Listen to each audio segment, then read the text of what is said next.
ശമൂവേൽ ദീർഘദർശിയുടെ 1-ാം പുസ്തകം 23-ാം അധ്യായം 6 മുതൽ 11 വരെ തിരുവചനങ്ങൾ. ബർക്കമോർ. അഹീമേലെക്കിന്റെ മകനായ അബ്യാഥാർ കയീലയിൽ ദാവീദിന്റെ അടുക്കൽ ഓടി വന്നപ്പോൾ കൈവശം ഏഫോദ് കൂടെ കൊണ്ടുവന്നിരുന്നു. ദാവീദ് കയീലയിൽ വന്നിരിക്കുന്നു എന്ന് ശൗലിന് അറിവ് കിട്ടി. ദൈവം അവനെ എൻ്റെ കയ്യിൽ ഏൽപ്പിച്ചിരിക്കുന്നു. വാതിലും ഓടാമ്പലുമുള്ള പട്ടണത്തിൽ കടന്നിരിക്കൊണ്ട് അവൻ കുടുങ്ങിയിരിക്കുന്നു എന്ന് ശൗൽ പറഞ്ഞു.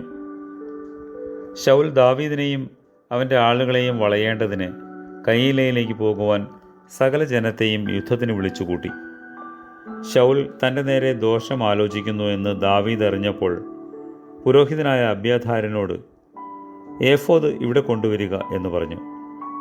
പിന്നെ ദാവീദ്, ഇസ്രായേലിൻ്റെ ദൈവമായ കർത്താവേ, ശൗൽ കയീലയിലേക്ക് വന്നു എൻ്റെ നിമിത്തം ഈ പട്ടണം നശിപ്പിപ്പാൻ പോകുന്നു എന്ന് അടിയൻ കേട്ടിരിക്കുന്നു. കയീല പൗരന്മാർ എന്നെ അവൻ്റെ കയ്യിൽ ഏൽപ്പിച്ചു കൊടുക്കുമോ? അടിയൻ കേട്ടിരിക്കുന്നത് പോലെ ശൗൽ വരുമോ? ഇസ്രായേലിൻ്റെ ദൈവമായ കർത്താവേ, അടിയനെ അറിയിക്കണമേ എന്ന് പറഞ്ഞു. കരുണയുള്ള കർത്താവേ, ഞെരുക്കത്തിലിരിക്കുന്നവർ നിന്റെ വാതിൽക്കൽ മുട്ടുന്നു. നിന്റെ കരുണയാൽ അവരുടെ യാചനകൾക്ക് മറുപടി നൽകണമേ. ആമേൻ.